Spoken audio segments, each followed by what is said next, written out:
Welcome. Good morning. It's Thursday morning. It's LANE County Wellness Corner. I'm so glad you tuned in, and we've got an amazing guest today. We'll get him in here pretty soon. But I'm just glad you're all here. If a couple announcements, if you live and work in LANE County, Oregon, and you'd like to be a guest on the show, we would love to interview you, have a conversation with you. We have a broad range. We can talk about that when you contact us. You can get a hold of us at support at lanecountywellness.com, or you can call direct 541-954-1268. We'd look forward to talking to you. LANE County Wellness Consortium has been formed exclusively to bring dedicated professionals from all fields of wellness together with a common goal to increase and perpetuate the opportunities to directly and indirectly serve LANE County, Oregon's community with quality, innovative professionals dedicated to promoting healthy-centered mental and physical lifestyle for an ever-evolving landscape of the human wellness field. And we do part of that through our weekly podcast, the LANE County Wellness Corner. This podcast is where we interview and chat with local LANE County, Oregon wellness professionals and organizations. This 1 hour weekly show has several goals in mind: to introduce you to the local practitioners and organizations, learn about their specialties and their services, what types of clients they work with and serve, and most importantly, how long it takes to get an appointment. This is a real critical aspect of the consortium. The demand on services has never been so high. In many cases, a client can't get the help they need. So tune in and learn what you may not know about wellness field in LANE County, and get the latest updates on finding the right professional and organization to meet your needs. So now I want to introduce our special guest today. Excuse me. Let's pull my data over here, and I'll put up Dan's stuff. Right there we go. Okay. Sorry for the delay. I had a little bit of a technical issue. Dan Buckwald is our guest today. Dan graduated from Mapleton High School and joined the U.S. Air Force soon after. He served at the 92nd Security Police Squadron at Fairchild Air Base in Spokane, and in 1984 through 1984 to 88, and then deployed to Pamerola Air Base in 1987. Dan joined the LANE County Sheriff's Office in February of 1989 as a deputy sheriff in the Adult Corrections Facility. He spent 13 years as a sheriff, working at a sheriff at the inmate work camp, also known as Camp Alma. Dan was promoted to sergeant while at the camp and oversaw all the operations of the work camp, including housing, work crews, gardening, and 100-man housing at the camp. Dan was promoted through the ranks as captain and jail commander, where he emphasized the importance of fostering relationships in the community and creating an inmate programming inside the facility with specific attention to the mental illness population. Dan was also an original board member of Veterans Legacy, and that's the name of the camp today, Camp Alma, and Veterans Legacy. Dan also assumed the executive director's position after many years away. Dan also is now a peer mentor at the camp. Dan is also actively involved in the South Willamette Honors Flight as a board member and guardian on flights. Dan also is a volunteer at the American Legion's Post 83. Dan continues to serve his fellow veterans, his community, and the United States of America, a selfless service that is second to none. So let's bring Dan in here out of the green room. Dan Buckwald, welcome. Well, good afternoon. That was a mouthful, wasn't it? Yeah, that was perfect. I love it. Well, it's Palmarola. Pomerola. Oh, I did it. You know what? I asked you how to pronounce it, and then I lost that pronunciation through my little spiel. Well, hey, it's great to be here, Jed. Thank you for having me. I appreciate the opportunity. You know, I said I wasn't going to, but I'm going to because it does make it makes this conversation even more pertinent. You know, we're putting men and women in harm's way today, and you know the stressors, the trauma, and all of their responsibilities end up on. Yeah, I just want to say thank you for your service. Thank you for the service that that you serve right now, and you know the men and women that are part of uh, Camp Alma and the Veterans Legacy is a very important service. So, Well, welcome thank you. I and thank appreciate you. you. Yeah, Dan, let me ask you a little bit about the history of Veterans Legacy and Camp Alma. Used to be and what it is now. Yeah. So, originally, back in the early 50s, the Churchwills bought this property. It's 107 acres located on Sislo River Road, approximately 35 miles southwest of Eugene. And it was a working cattle ranch for years and years. In fact, there's still a cattle crossing sign on the road. Right. The county bought it in probably 1985, and in 91 we built the LANE County Sheriff's Inmate Work Camp. Right. Right. And it was very successful for years and years, and there was no other program like this in the state of Oregon. LANE County Sheriff's Office has always been a pioneer as far as alternative programs, getting people out of the jail, teaching them life skills, work skills. And then in 2008, if you lived here, we all went through that recession together, and we were shutting down jail beds, and they couldn't keep this camp running, justify running minimum custody inmates when you were releasing more serious offenders out the back door. So what happened was they shut down in 2008, and it stayed shut down. And the county was providing security for it because you had this property that was just incredible. It's 107 acres with all the buildings and equipment. And I had come back from vacation at one point, and there was a couple of messages on my phone asking about Camp Alma, and I hadn't thought about this place for years. And this is probably back in 2016, 15. And Dr. John LeBeau, who is our board president and really our founder, he called me up and started asking me about Camp Alma, and I was kind of surprised. You know, who's interested in that property? And as he started to explain to me, you know, he had a private practice, and he had so many folks coming through his office that had these PTSD issues. Mm-hmm. And he thought, what are we doing about this locally? And is there something we can do better? And John is not a veteran. His father was Navy, World War II. And he just thought, you know, is there something better, something different we can do? And as we started talking, it really kind of chimed in with me, being a veteran, having worked out here at this camp. As I talk about this camp, I really believe this land has healing powers.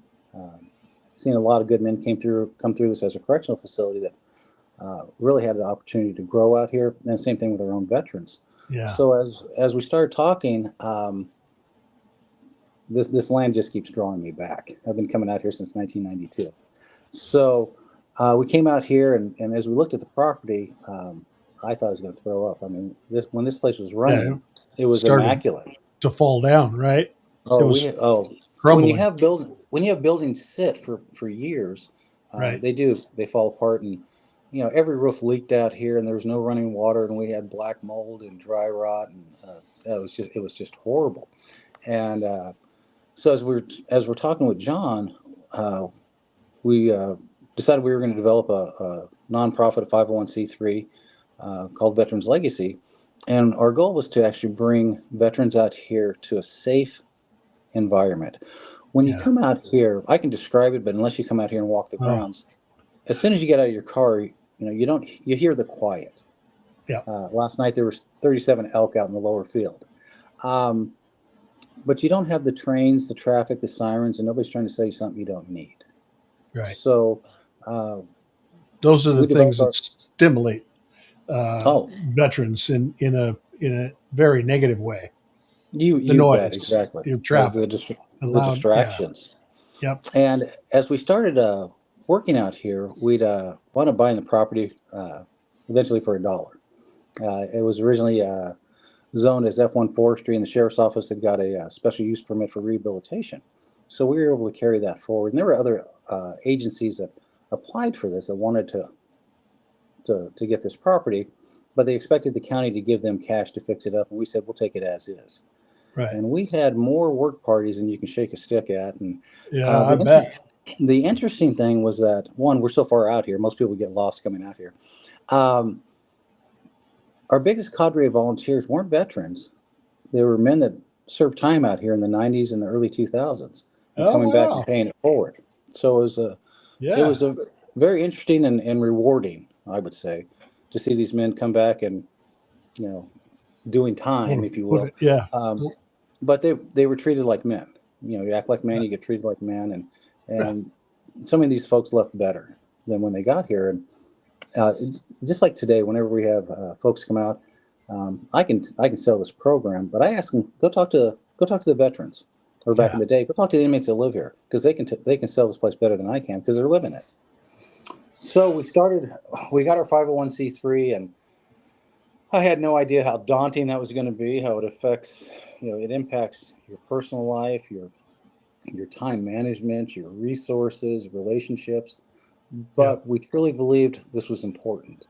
And we spent several years just trying to get our name out there and get this place fixed. And we had a So lot of help where does the funding come, Dan? well, funding right now comes from it's always been donations, Okay. and it's nice one that we don't pay a mortgage, so Right. that Sure. helps out quite a bit. Um, Right. we're currently getting some funding from the Measure 110, the burn grant. That's been cut twice now. Yeah. So our total capacity out here would have been 28. Even though we house 100 inmates out here, we don't want to house 100 veterans out here. This is not it's not a prison. It's not a jail. Right. Right. It's not a boot camp by Right. any means. So we wanted smaller numbers because the veterans, they don't live here for 30 days. It's much longer than that. But we want them to feel like it's their home. Yeah. Well, you and I had talked yesterday about how the veteran is invited out to interview, Mm-hmm. that they have to become eligible and they So have to fit, So right? right, there's a referral process, and we can take self referrals. We get referrals from the jail. We get them from Right. prisons as well. We get them from St. Vinny's, from Housing Our Vets, from all kinds of different organizations. And this is the veterans that we're getting out here are the ones that are our clientele. Really, the residents. They've been homeless. They've been incarcerated. They've got Yeah. PTSD issues. They've got self-medicating issues. Um, Not everybody has the best time. When you go into the military and you're in charge of X amount of men and women, and so many machinery and whatever it may be. Then all of a sudden, when you transition out, all of a sudden it's like, what's my role? What's my Yeah. purpose now? Right. And we have veterans out here that have served in Vietnam, OEF, OIF. We have veterans that never went to war. Um, to be eligible to come out here, one, you have to have been a veteran. Now, we don't Right. care if you had a bad conduct discharge, but we want to know why. some of the biggest differences between military train of thought and civilian is civilian use the term mental health issues or substance abuse. In the military, we use the term PTSD and or self-medicating. So we want to know, how did you get to this point? And I've had veterans come out here and first thing they say, well, what are you going to do for me? Well, I don't know that I'm going to do anything for you. This is your journey. What are you willing to do for yourself? Right. You're going to do for yourself. Because we're going to walk behind you and beside you, and we're going to figure out a plan for you on how you reintegrate. But this is your journey. And our tagline out here is honoring the journey. It's important for them to take a role and a responsibility. And I'll tell these folks when they come out here, we don't charge a fee for you to be out here, but this isn't free. I expect you to pay this experience forward. If everybody volunteered, this world would be a much better place. So what happens is we'll make contact with the veteran, and this is not a what facility. We don't detox out here by any means. Right. And I will say this, we have our own community out here, and it's our responsibility to take care of our community. So, one of the things I always tell these guys is Camp Alma better with this person or better without? Right. And I say that because when we make contact with a veteran, we'll interview them, we'll have them fill out an application, and then we have them come out here and spend 3 days with us, approximately 4 days. And essentially we want to see how they get along.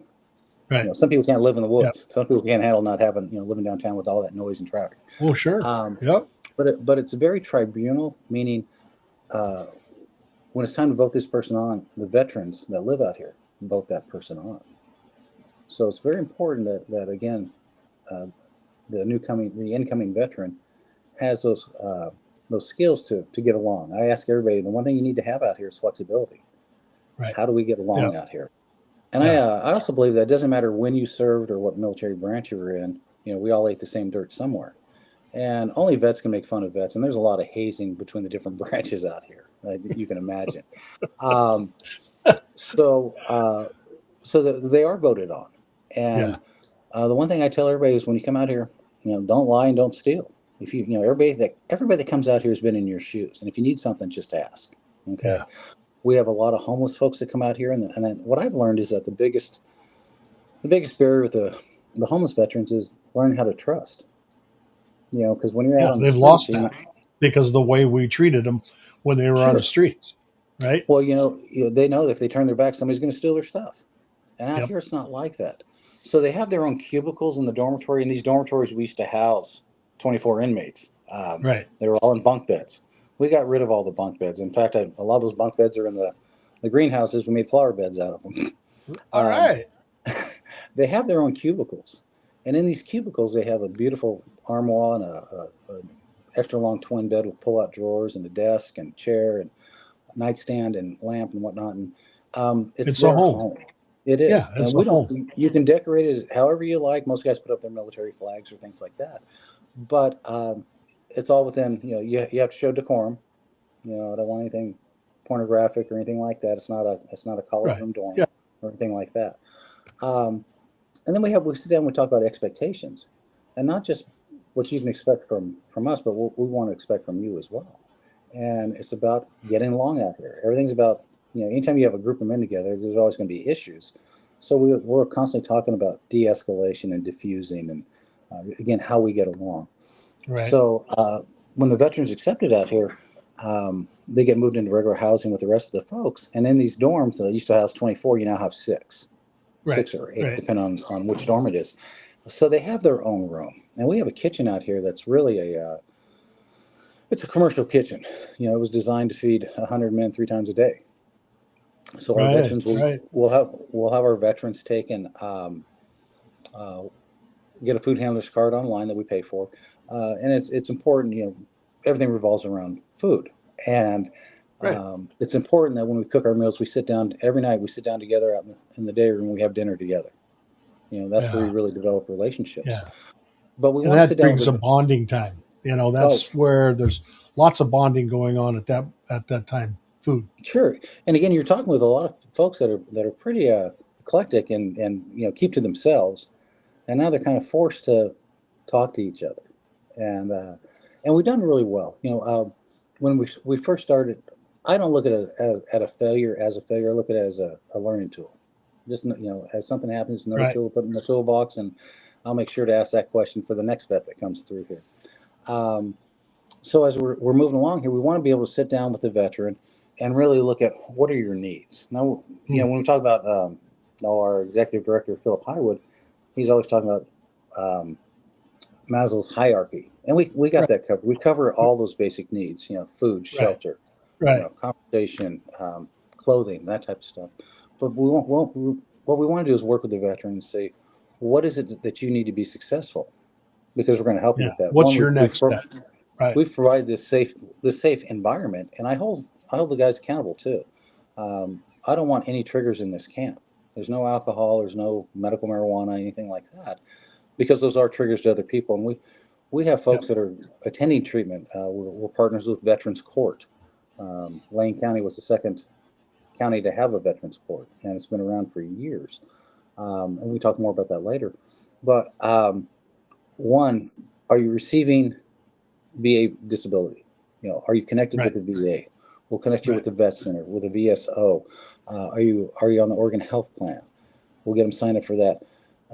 So many of these guys come here without any ID, and it's tough to want to figure out, how do we get that birth certificate?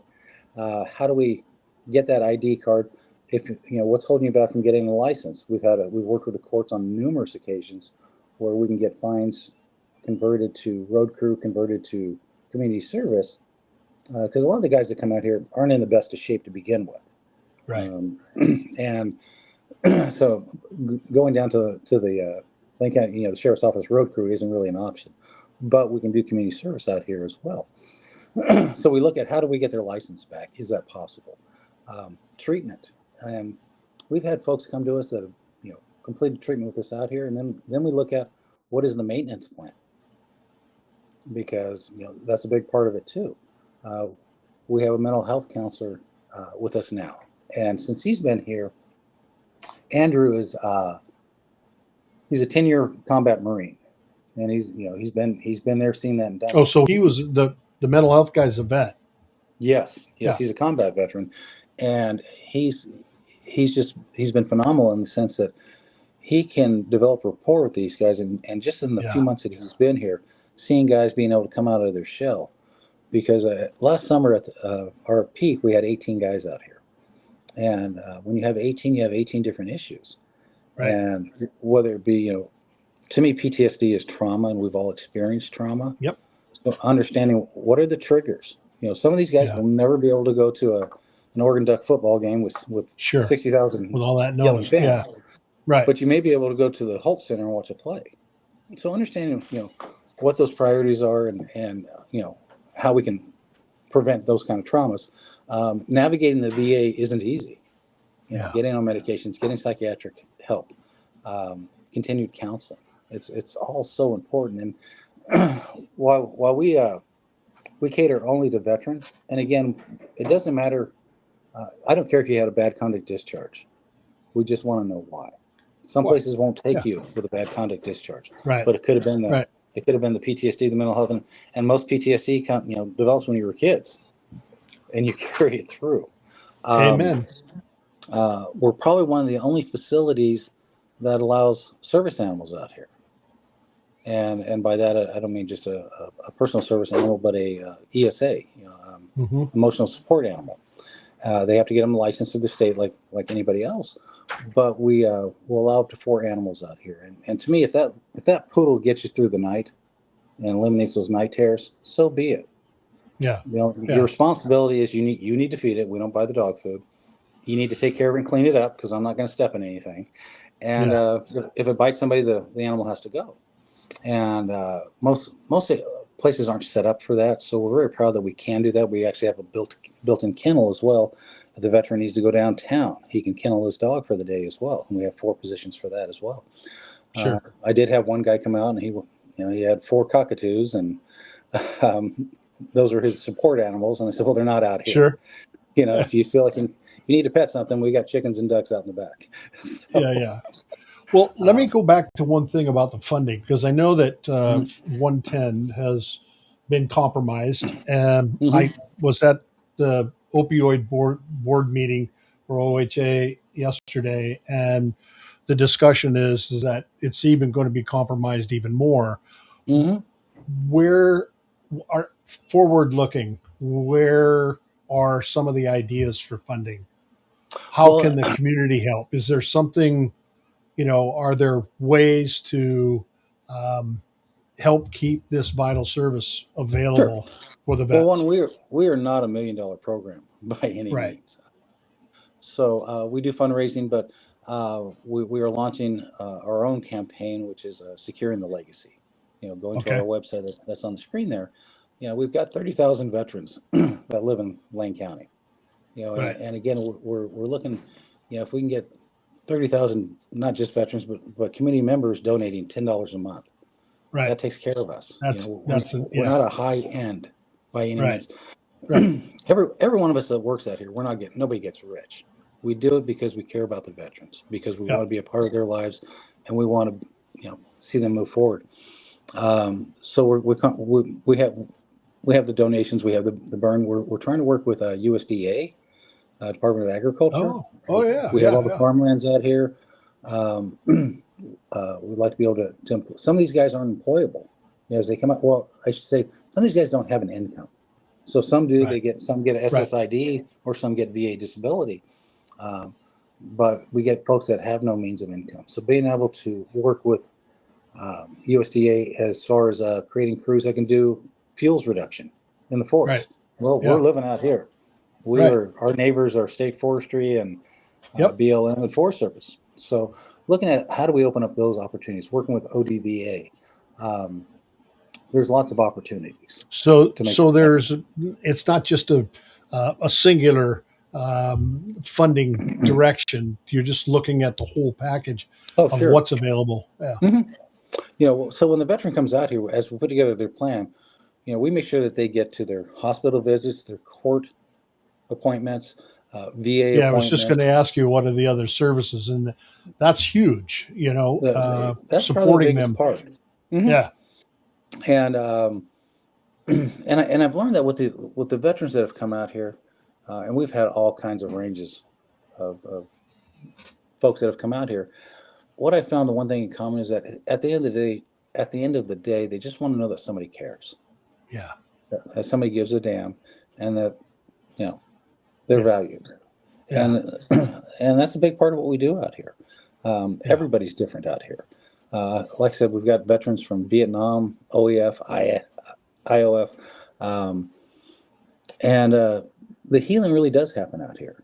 Yeah, it's beautiful. I used to live out that way and did a lot of mountain biking in that area. Mhm.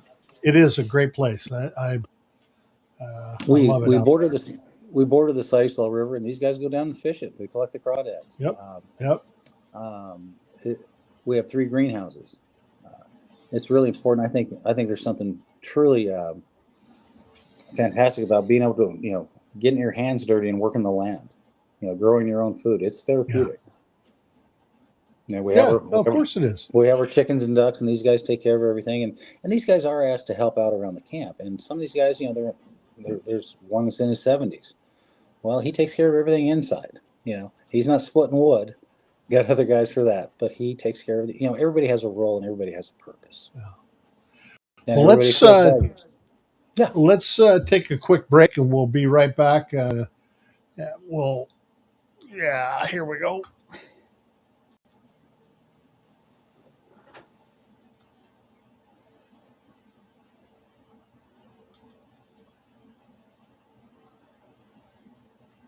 Lifestyles Renewed is a place where you can find a safe and welcoming place to begin to heal and create a life where suffering is not the regular path, but rather where you can learn to manage your life in a healthy way. Lifestyles Renewed will offer hope and help you regain control over your life. Please don't hesitate to call. Your first consultation is the most important meeting, and it is at no cost to you. Just call 541-954-1268. Again, 541-954-1268. Thank you, and we look forward to meeting you. Okay, we're back with Dan, and I noticed there's a question in the chat box. Let's look at that. The U.S. went to war last PTSD being triggered by vets and their family members will escalate. Is the VA clinic prepared, and are you participating in local mental health providers? Well, Dan did say that earlier, that they have a mental health worker. Is that a full-time position? Is he out there? Yes, yes, he is. Okay. And he varies his hours. And part of when the veteran comes out here, they're required to meet with him. That is that's not an option. Yeah, Everybody has right. to go in there. It's not a dungeon or anything like that. But that's part of our continued care that we offer out here. And it's about continued care. And, and working with these different agencies, I don't ever speak on behalf of the VA. Right. I've never used a VA service. My first house, I didn't even use a VA loan. I used the first time buyer program.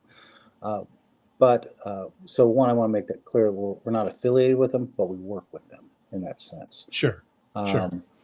And we have daily meetings with everybody here, and it's all about understanding where everybody's at. And if folks have concerns, we have those conversations. Right. I've learned there's always been one thing that I've always seen is the survivor guilt. How did I live when my friend died? Yeah. And carrying that with them. So yeah. Well, we made that comment when we first came online, and Max may not have clicked in when we talked about that, about the current affairs. And yes, we're going to see an increase in potential of PTSD and some trauma as a result of what's going on. So, So one of the things I'd like to say real quick, if I can, is we actually have please. We have one of our veterans transitioning out today. Oh, so he'd been here quite a while, and he got to the point where he secured stable housing. And I'm going to do a shameless shout out. The Elks in Cottage Grove, their club, they fundraise and they put together items for these guys to transition with. So yesterday we went to the Mission Warehouse, and right. we have arrangement with them. So when these guys move out, they can get that bed, that dresser, that table, things and like that. And that warehouse is huge. Oh, you've seen it. It is amazing. It's a football field. Yeah. But what the Elks in Cottage Grove does is they get, when these guys leave, they're going to transition with a new microwave, a crock pot, cutlery, utensils, things that we don't think about, plates, cups, dish towels, laundry soap. So when they move in, that's what happens. And to back up a little bit, one thing about being military is there's a certain regiment that we go through. And these guys at one point all had self-discipline, military discipline, bearing. When the veteran comes out here, I have a dog tag machine, and I make it, once they're voted in, I create 2 dog tags for them. And the dog tags read Veterans Legacy, their name, and their military branch, and their start date. And when they graduate, we have what we call a hail and farewell. And we had that this morning. And that's, in the Air Force, we would have quarterly meetings where if somebody ended their tour of service or they were transferring to another base, it was an opportunity for us to say goodbye to our friends and then welcome the new people coming in. So he got to, we all stood attention, saluted him, played the Army theme song. And he takes one of his dog tags and he puts it on our wall of honor. And that means you're always welcome back, either for services or just as that person coming back and paying it forward. And one of the things that we do here, our camp director, Jack Gartley, when somebody graduates, we stay in contact with that person. Yeah. And he's constantly calling these folks that have graduated us just to see where you at. How are you doing? That's your success. Those are signs that this offering is helping. It's working by having that connection long term. Oh, last Thanksgiving, we invite anybody that wants to come back and have that meal with us. And we probably fed close to 30 people out here, and folks came back with their families or loved ones, and we sat down and had that meal and just appreciated each other. Yeah. So how long can a vet stay out there?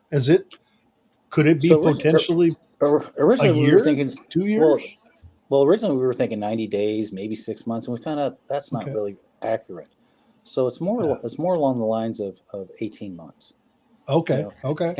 and it's got to be right for the veteran. He's that veteran has to be ready to make that transition, and we don't want anybody to just die out here. Can't stay forever, but we want to take care of those folks and make sure that they're in that solid place to where they can make that transition. And like I Yeah. said, last year when we were up to 18, it was incredible. We had guys that had full-time jobs out here, guys that had licenses, drove to work, came back, still helped out around the camp. And these guys rely on each other as well. And Yeah. they'll help provide rides to town. They take Well, care they of each did when they were in active service. I mean, they other. all rely on one another, and so Sure. knowing that their brother or sister is, right there standing beside them Mhm. is a good thing. You know. You know, in the community, there are veteran camps that I can't even get into.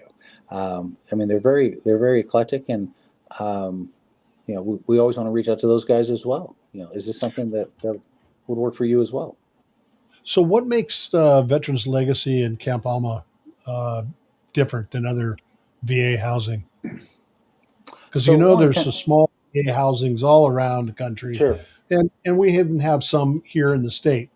Mhm. But this is different, It is. So one, and I've touched on a few things. Being able to allow folks to have their service animals out here right? is huge. A lot of people have service animals. Um, we have supervision out here 24/7. There's always a staff member here, and um, we. I think what makes us different is that we are a grassroots organization, and we don't Right. have to fall into the norm of everybody else. Again, some people, if you don't have if you have a bad conduct discharge, you're automatically, passed over. We don't do Right. that. We're Right. looking at what was the cause of this, and I look at our board, and they're all committed. Most of them are all veterans themselves, and um, again, our goal is to how do we want to identify what the weaknesses are, and how do we work on those. And I was at a mental health meeting with one of our clients, and I was listening to the doctor, and the doctor just said it perfectly, and it still rings with me. He says, "I can't fix what you have, but I can show you how to live with it." Yeah. And That's huge. It every really now and is. again, you get that big old stick that just hits you in the back of the head. Duh. Well, Right. yes, you're exactly Yeah. right. Yeah. How do you live with what you have? Right. You know, so it's not just addressing the basic needs, but having those conversations. We meet with our veterans once a week, and we're constantly going over goals. You know, what do your appointments look like? What are you doing? Even if nothing's going on, we're still going to sit down and talk. When we get here, the first thing we do is stow our gear and just sit and talk with every veteran that's out here. And you can Well, always tell when something. I was trying to remember yesterday when I talked to you, and I think his name was John. It was the counselor at Emergence.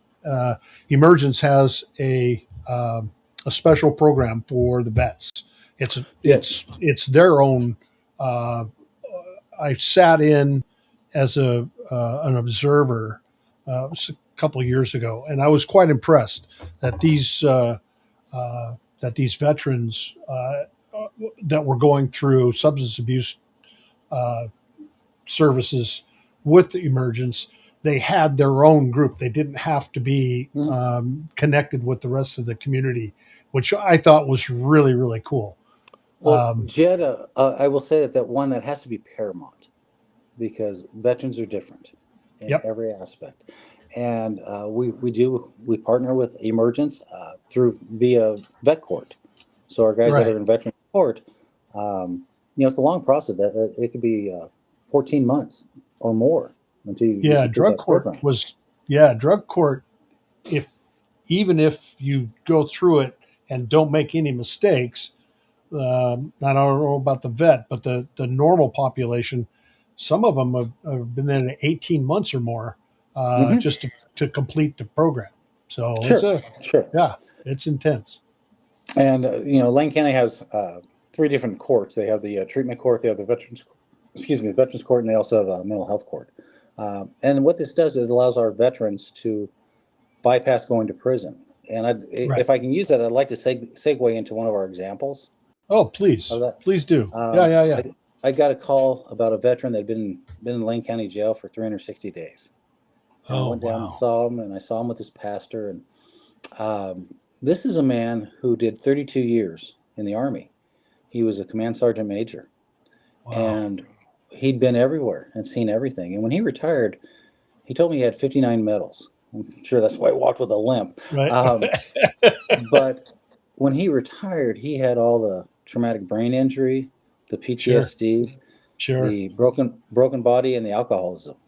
And he had one bad night, discharged a firearm, and he was going to go to prison. And this was during COVID.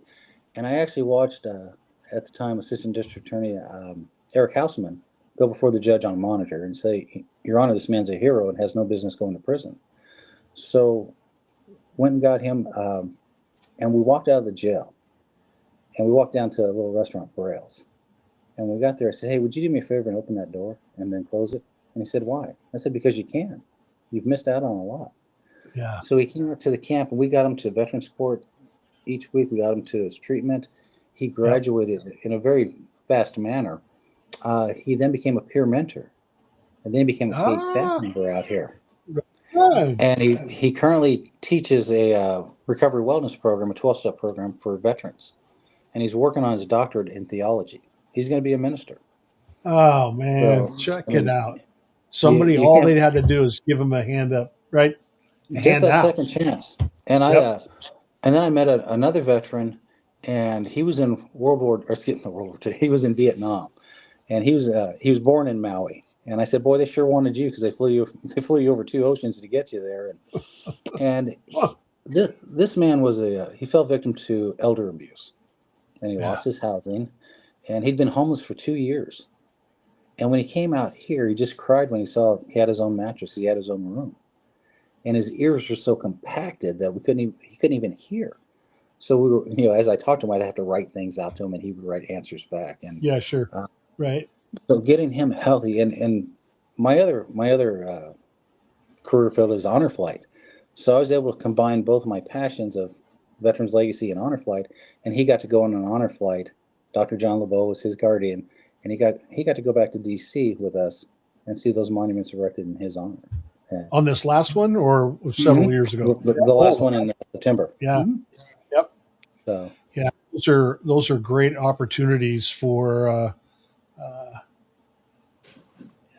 them to be praised for the service that they gave. Recognized. It's huge. Yeah. Oh, Dan, this has been wonderful. Let me ask you: is there something that we can do? Those that aren't involved, the community. What can the community do to help you? Well, one, I don't want to be that shameless plug. We're always looking for donations, but we have folks that come out here that we've got one volunteer that comes out now that he's from Cottage Grove. He has his own construction business, but he's getting to the point where he wants to turn that over to his son. And as a veteran himself, he comes out here and helps us with projects. We have this garden that we can't even begin to manage. It's so underused. I would love to do a wish list. I know we need a 50-gallon air compressor for the shop. I know that we need a new deck mower for the tractor. And little things go a long ways. Right. So part of it is for us to understand how do we ask and be able to know that we need to be able to ask for help. Right. And again, I encourage people, go to our website, see what we're doing out here. Yeah, you'll notice it on the ticker there at the bottom. It's been going along during our conversation. VeteransLegacyOregon.org. And we've got so many things out here that just kind of pertain to what we're doing out here. The sheriff's office left a great footprint for us to follow. And when I say this, I just say it with no disrespect, but when our men and women go to war, it's almost like going to prison. You live by a different code of conduct. You see and say and do things that you don't do back here. And when you make that transition back, it's difficult for both. So we've actually taken veterans directly from prison, kind of as that wraparound service, that continuity of care, the soft landing, if you will. It depends on what the term of the day is. But we've got some great programs downtown, but to bring them out here where, one, they're surrounded by other veterans, Right. and it's a process of shaking what it was like to be in prison, coming back here, Right. and then reintegrating, and again, learn what it means to be a citizen again. Well, I know that that the state of Oregon at the administrative level is they're making some real serious uh, adjustments to the penal side. It's not Mm-hmm. just sending them to prison. They're Mm-hmm. they're short circuiting that process, and if they can, they're trying to keep them out of prison as much as possible, Mm-hmm. and Most true. especially the veteran. Uh, Right. Well, I think treatment obviously depending on the case and the crime and whatnot. Um, sure, treatment is such a better option. And I will yeah, say this too. So we have a state hospital in Junction City, and we have veterans that live in that state hospital. yeah, And years ago, we started bringing them out one day a month, and they were escorted by veteran counselors, and they would come right, out to the camp, and we'd give them a T-shirt, and we'd always have little projects for them to do out here, and it was kind of like that No Man Left Behind.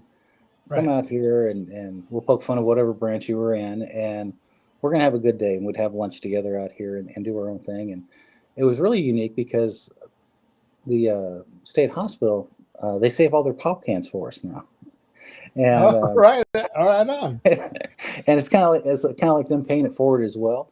And we sure, enjoy having those veterans come out. I mean, veterans are everywhere; they really yep, are. Lane County, we got a lot of veterans here, and yeah, there's a lot of great veteran programs here. There's a lot of great nonprofits in Lane County, and I just think that there's, as we work together, we're going to become better and stronger and provide a better yep, service. yeah. So, Well, that was one of the the dreams of our administrator at LANE County Wellness Consortium. mhm. She wanted to, build another.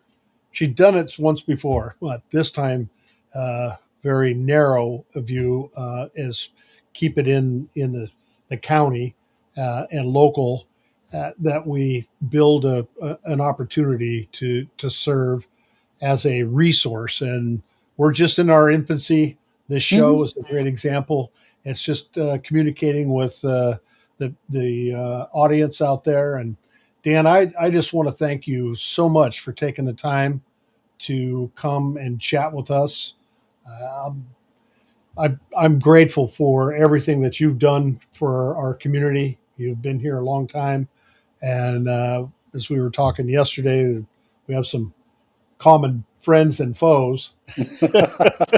and Well, and again, I Jed, I would encourage you to come out, have a cup of coffee, walk the grounds with me, and okay, also we're not just Lane County. We reach out to Douglas County, Lynn, yep, Denton counties. Um, Distance. I mean, I've taken guys up to Lebanon for court. You know, yeah, again, we're just trying to address the veteran.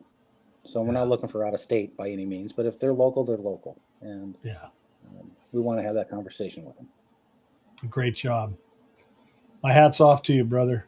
Well, I Definitely. thank you, sir, and I appreciate the opportunity to let me come up here and run my jibs for a while. And um, our phone number out here is 541-935-0144. And please go to our website, contact us. If you want to be a part of this, if you want to figure out, we're always looking for grant writers like everybody else. Um, you know, Even though we've been around for 10 years, I still feel like we're in our infancy because we're still growing. We finally got the buildings to where everything's running. And Right. again, it's a like I said, it's a grassroots organization and concept. Yeah. And do no harm. We're just trying to fix these folks, have them fix themselves, give them that nudge, and get them in the right direction. And paying it forward. Yep, Dan Buckwald, thank you so much for your time. I We'll appreciate you, my friend. we'll talk to you again.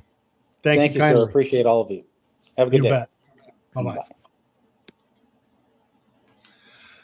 Wow. I got to tell you, that was amazing.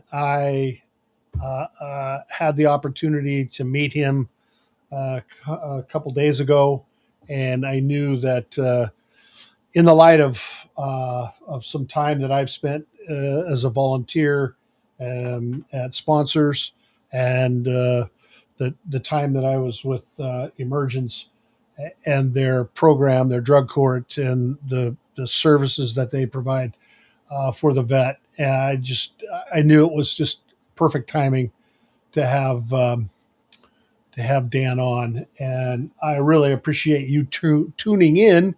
I do want to give you some updates. If you're on YouTube, click that like button, give us a thumbs up, but also subscribe.